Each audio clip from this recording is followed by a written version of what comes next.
Prepare to breach the walls. Hey, how's it going, guys? My name is Jackie Fish and welcome back to some more Total War Rome 2. Today we are diving into an epic 2 vs 2 siege battle, and I was told that this battle was so goddamn close that they had to rush to the toilet afterwards.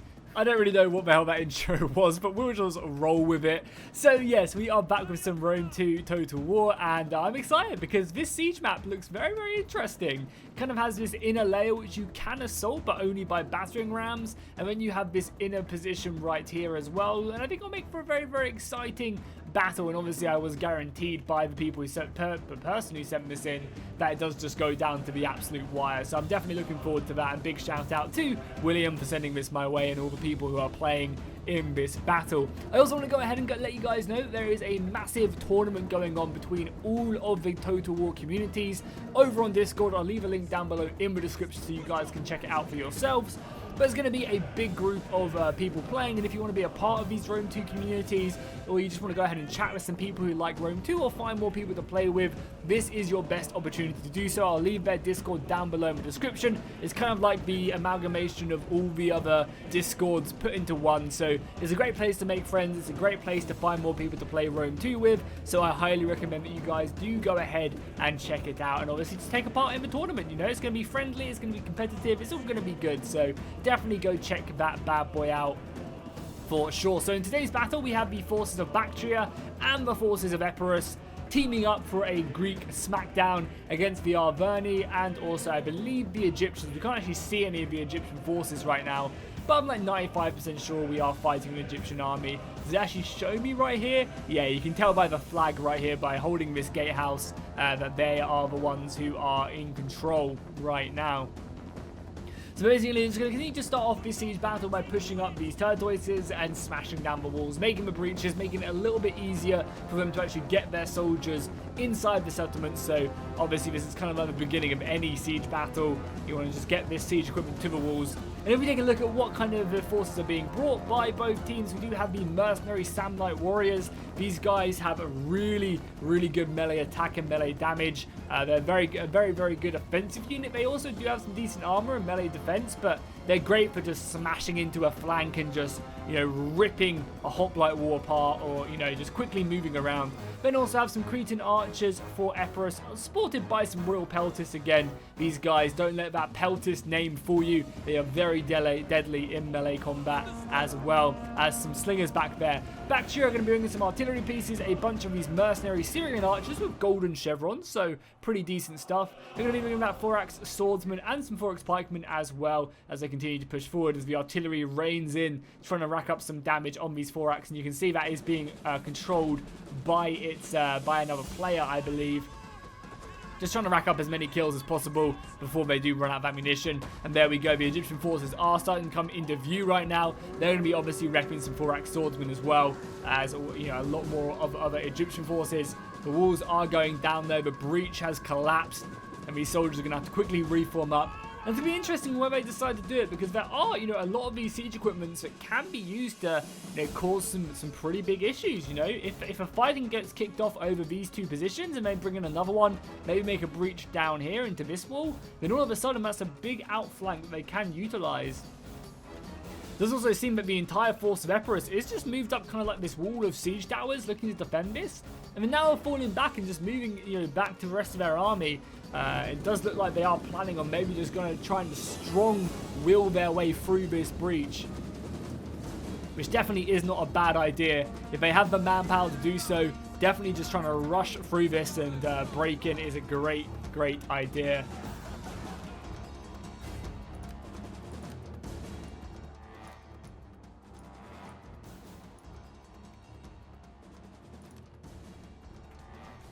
Sorry about that, I just had to turn the music down just a tad because it was a little bit loud. I obviously reinstalled a lot of Rome 2 and I reinstalled all my settings. That's why my reshade is a little bit off as well. I'm not really sure exactly if I've got the right settings and stuff, so you guys just have to bear with me for a little bit. Hopefully though, the game does look okay and it's playing okay in OBS, because yeah, I do have a few issues getting everything to work as I reinstalled my computer and improved my graphics card and stuff like that.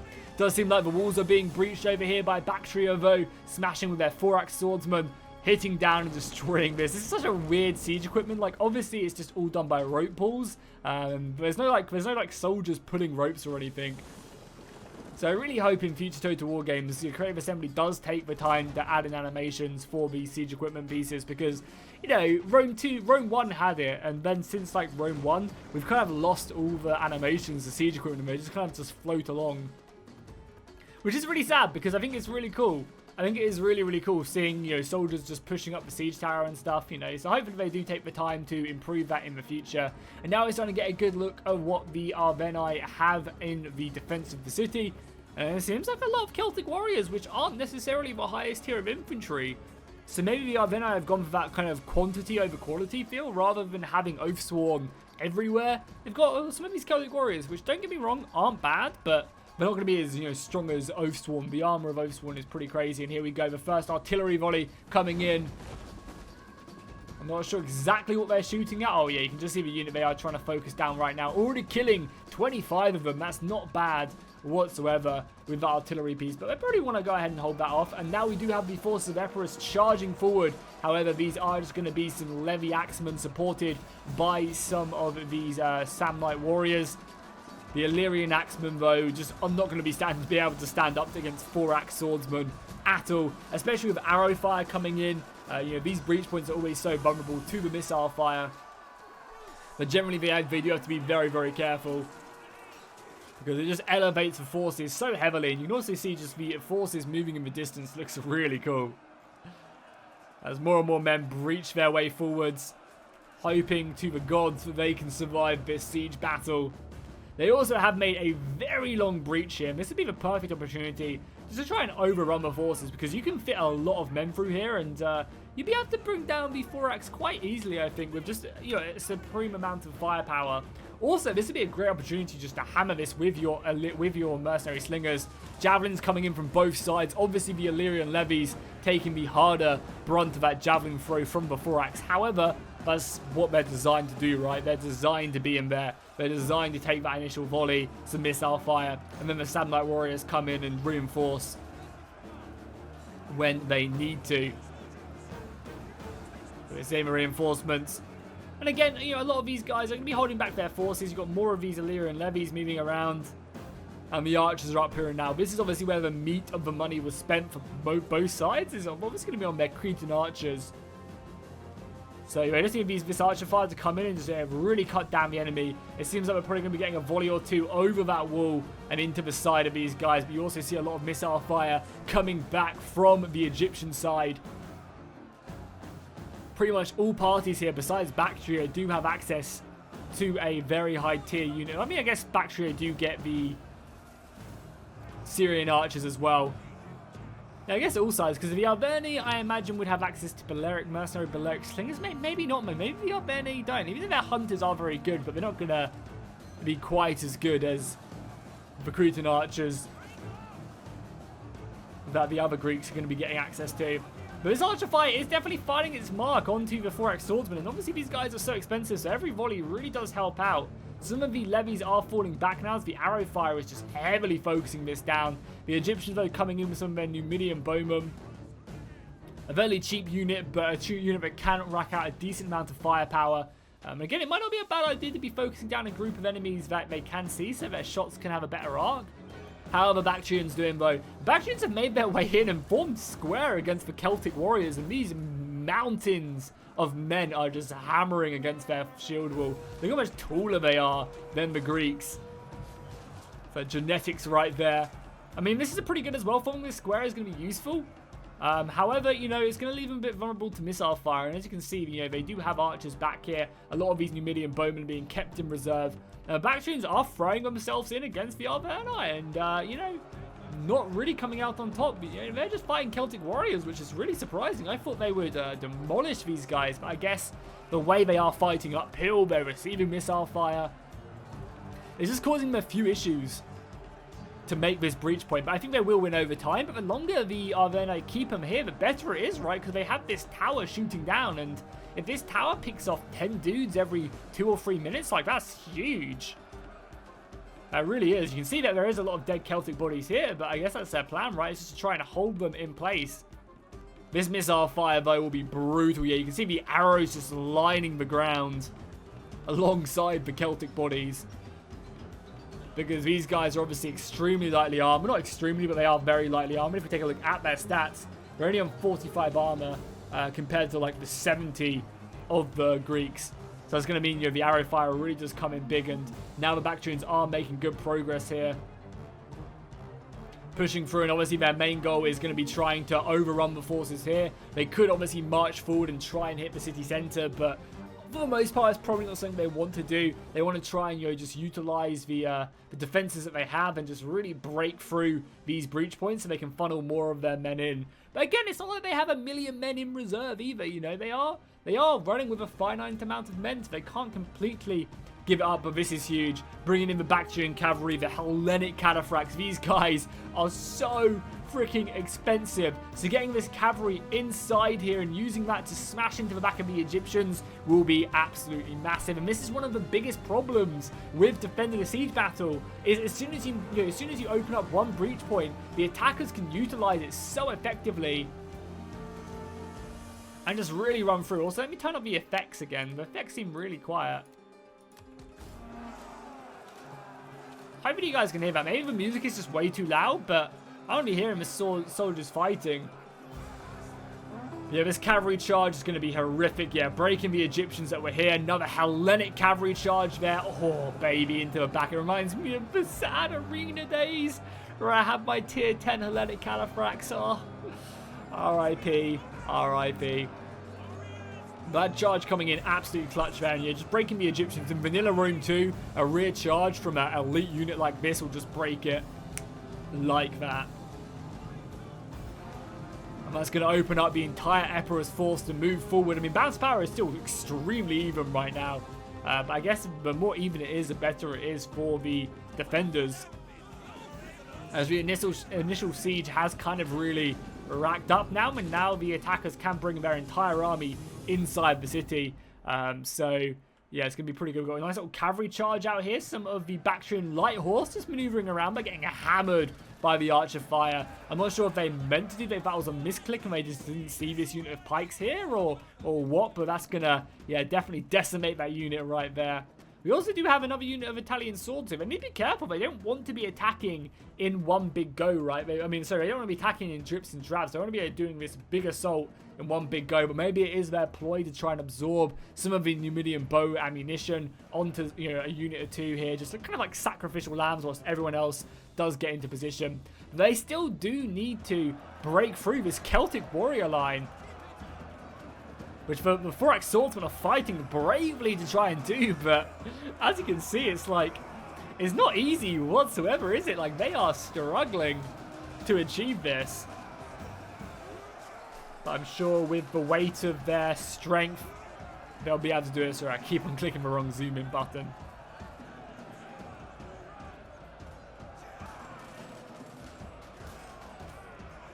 You want to know something that really annoys me in Rome 2?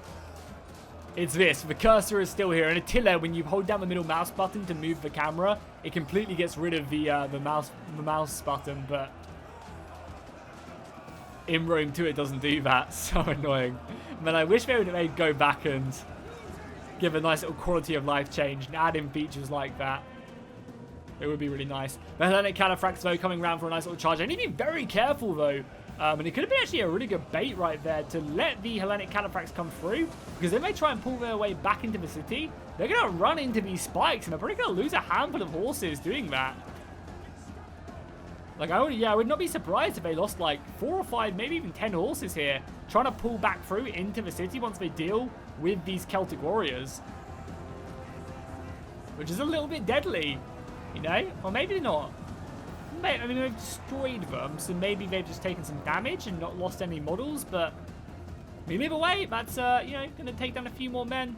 And as we continue on, the entire Epirus force is just charging down this backside. I need to be careful, though, because there's a lot of royal pikemen here.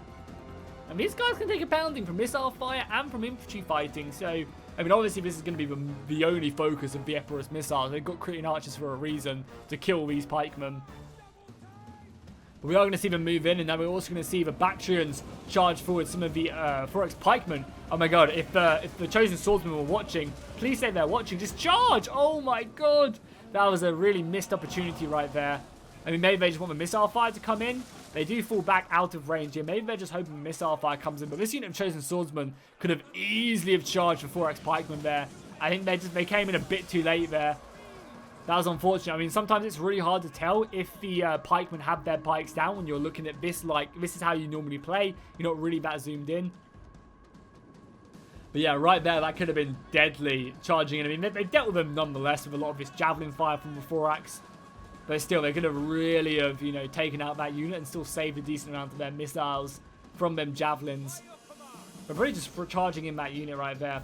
Oh, archer fire coming in, scattering. I mean, luckily they are pretty well hidden by the building, so the archer fire isn't going to be as concise as maybe they would like.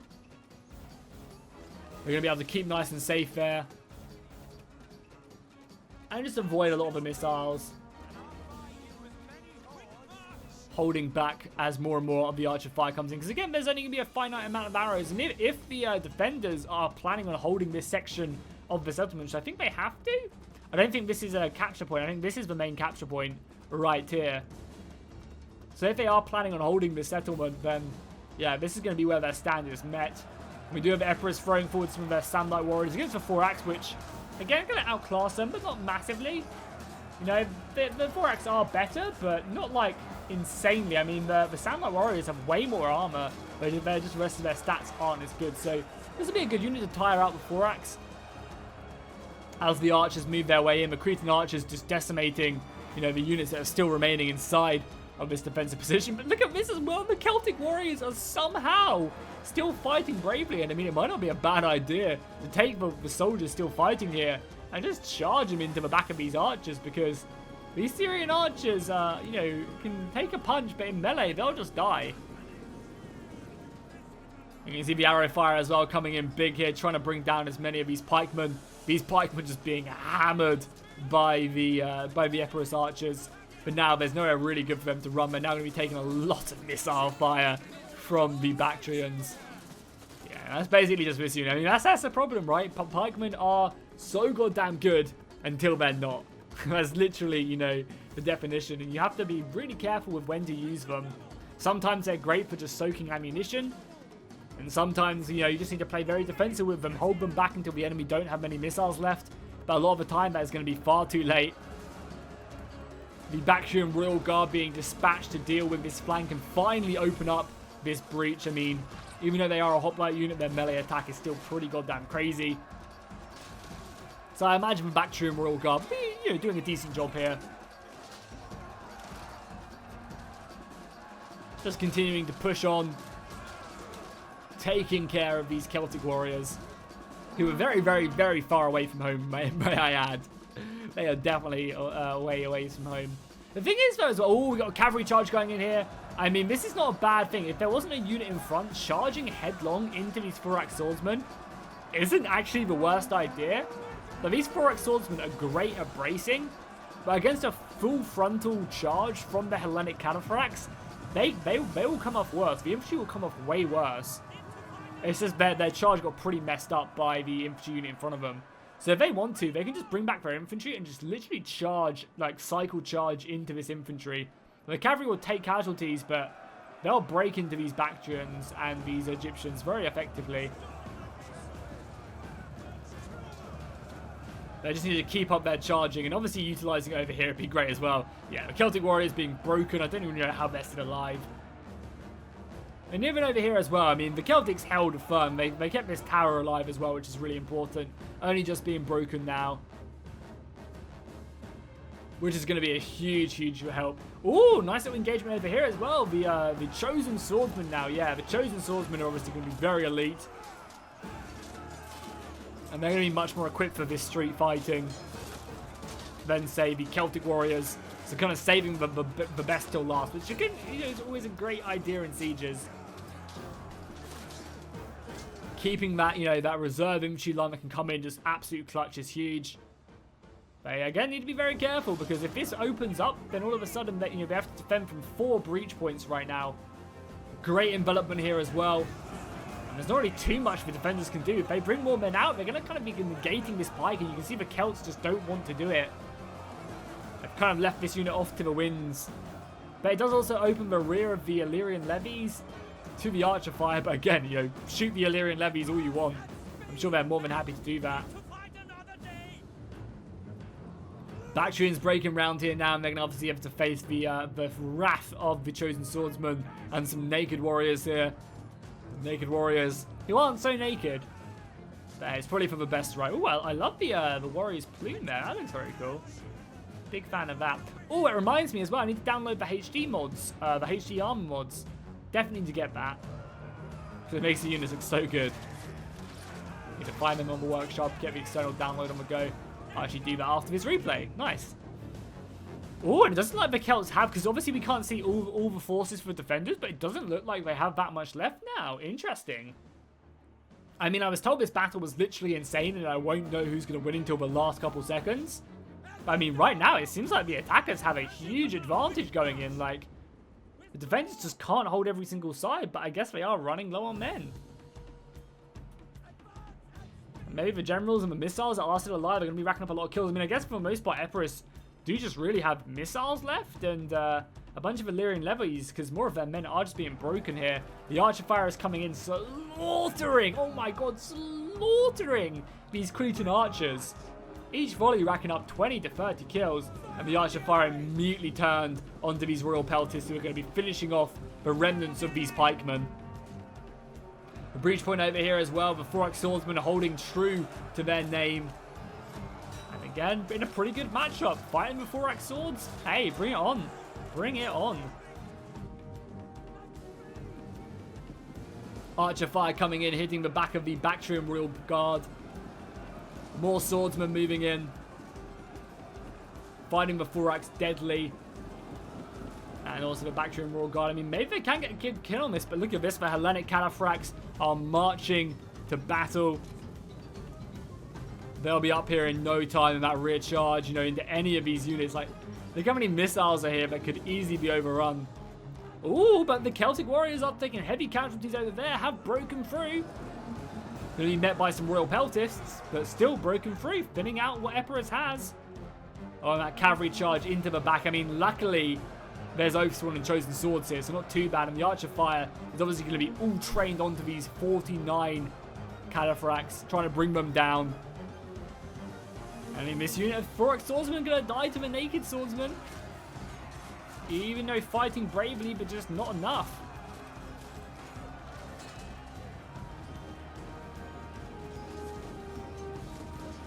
Sending them flying, and then that's going to be able to surround the Bactrian general. So I can start to see why this battle is becoming close. There's still a lot of attackers left, but they are running out of steam bit by bit. The mercenary Syrian archers are probably out of ammunition now and have to come in. The pikemen have been brought up though, but the Thorax have managed to close the distance dramatically on them and actually get around the side. There's not many of them left, but obviously, you know, hitting the pikemen in the side is going to be a big debuff to them. And it's not like any side is faltering whatsoever. Oh, some swords and some Illyrian levies have broken through. Obviously going to be trying to get that rear charge off. The archer volley comes in as well, killing friend and foe alike. But oh my god, they just all dissipated. Wow. That guy right there, like, holding his intestines. Oh, it's probably the volley from the men right there throwing at them. As more soldiers move in. Now the Syrian archers are rushing over here, but I think they just need to try and pile drive their way through. Or the Egyptians are around the side somehow. A unit of Egyptian Thorax swordsmen are around the side, and the archer fire is coming in. I mean, Epirus have done a great job, but it seems like Bactria have been enveloped now. That is not good news whatsoever. The Celts are charging out. Yeah, Bactria just have run out of steam all of a sudden, just like that. They have nothing left besides these archers and a few cavalrymen, which is going to allow the Ardennes to move everything they've got back. The archers getting overrun now as well. If these bowmen still have ammunition left, what are they doing in the fight? They need every arrow to be taking down 4 or 5 ghouls. The Gallic Hunters as well, just racking up a couple more kills. And I believe the Gallic Hunters have really good armor piercing, so it's going to be great on these Royal Peltists, who obviously going to be sitting very high with that armor piercing. These Celtic warriors forming up, ready to, withstand this Royal Pelter's charge and probably javelin throw. But they are dropping men. Just like at the Battle of Pelennor Fields, the men drop as the arrows come in. Archers behind, pikes in front. It doesn't seem like they have any ammunition left either, so it's going to be perfect. Nothing to soften up the defense. And there are plenty of gaps for them to utilize. As the last of the archers are being killed, the cavalry is going down. Emperors have made it through, but now the Egyptians can turn their entire focus down. Yeah, I actually have no idea. The attackers apparently have the advantage slightly, but I mean, it's probably just in quality, right? And they don't really have the numbers, so I think quite quickly this could turn, because if the defenders can just envelop, use their numbers to their advantage, they definitely have this. They really do. But yeah, I guess there's not really much left for either side at all.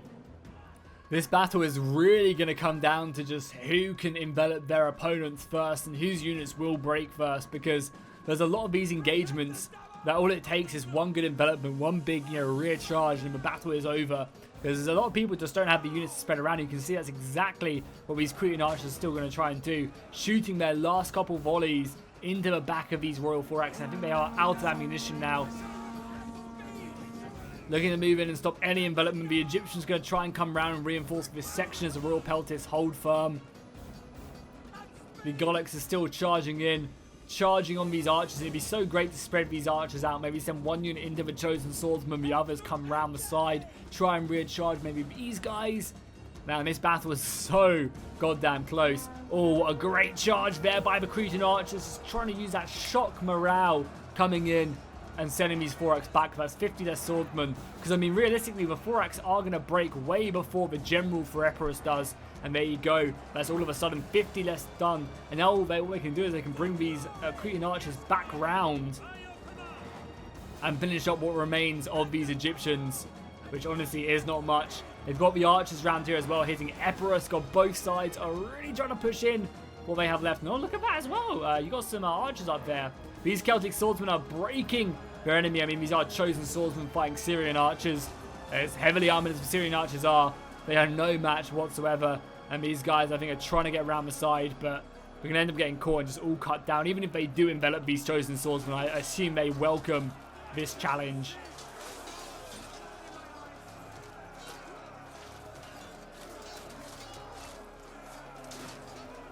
I mean, they'll take maybe a few extra casualties, but as soon as they break this unit, they can turn around and frontally face. Epirus, though, has been victorious over there, losing their archers, but breaking the rest. So he's going to be able to charge in onto this Thorax swordsman, who are doing a pretty smart move, trying to get involved in this. Maybe just trying to spread their lineup. Going to be taking some casualties if they try and just fall back, but yeah, they're just trying to stop this envelopment from happening. Yeah, look how close this battle is right now. This is going to be a huge charge, though. These Cretan archers should break almost immediately. Even though that charge was appalling because they're still in shield wall. This unit of Cretan archers should break very quickly. And then that will allow them to send the rest of the men. I feel like the defenders must have this at this point. The Egyptian general is still holding. The other units are still, pushing on. These archers are still just taking out what remains of the Cretans. Yeah, look at that. Their numbers are down to 27 now. They really do need to break this unit. And they also have their unit of infantry right there still left remaining. The defenders must have this battle. I can't really see it going another way, but maybe they can do some work. I mean, the Egyptian general is dropping men. Oh, actually, I take that back. These Peltists still having ammunition left is amazing. They only have to finish up. They should hold their fire now and just break these guys and deal the rest on the Greeks. Yeah, the Egyptians are now broken. They need to rear charge that immediately. I mean, I say this battle is over, but maybe it's not. The rest of the Gallic hunters are going to be coming in. The general over here is now going to be breaking his way around, trying to just maybe get a flank charge of them Royal Peltists. Yeah, the guys did not lie when they sent this battle in. This is an insanely close one. Every buff under the sun, though, being put, raise your banner and using the whip just to give them that last standing ability. They really, really need this general to break. That's exactly what he does do. However, what remains of Epirus is going to be going down as well. The arrow fire picking these guys. If these guys have any javelins left, whoa. I don't think they do, though. General's hitting, but maybe they get a lucky kill on the general? Who knows? Now the infantry's going to be clashing Chosen Sword and Oath Spawn against Royal Peltists. I mean, realistically as well, this unit needs to probably look to outflank right here. If this unit can come around the side and start shooting any of the arrows they have left into the back of these guys, that could be huge. But most of these units are very evenly matched. I mean, look at this as well. This Chosen Sword unit is looking pretty low, but that rear charge or flanking charge, as crappy as it is going to probably tip the scale in favor of the Gauls. Yeah, they've broken this. They have another entire fresh Chosen Swords unit up. I can't imagine. This battle does go on for another 5 minutes. Don't really know quite how. But, I mean, maybe this unit can. I mean, it's a unit of 93 fully chevroned up. Royal Peltists, maybe they clutch it. I mean, realistically, this unit could. If they need to envelop them now, and oh my god, they should have brought this unit inside, right? They brought this unit of 40 men inside. That could be huge. I think maybe Epirus take this one now. Like, the Gauls aren't enveloping them, but they don't really have the men to be enveloping them. The general's down to 31, these are 40. Like, realistically, they have very similar unit strengths left remaining. And if they're just going to be fighting them from the front, then I think the Royal Peltists will take this one, especially when, you know, these guys break. Yeah, the Royal Peltists have this one. They've got battle rhythm popped off on them. That's going to make them extremely tired. Oh, the Oath Swarm, though, are coming in their back now. But all it takes is for, like, this unit to break, and then they turn. 50 against, you know, 29 and 16. Yeah, oh my god, what an insane battle. Oh, these archers have come back. Quickly get them involved. No, they've broken now. And it's literally going down to the last, like, 50 men. Wow, what an insane engagement. 34 Royal Peltists versus 24. I mean, Epirus, if you have these 40 men, oh, how things could be different. But I believe the Royal Peltists just outclass the Oath Storm. They have almost double their numbers now. I think Epirus take the city, but at a heavy, heavy cost.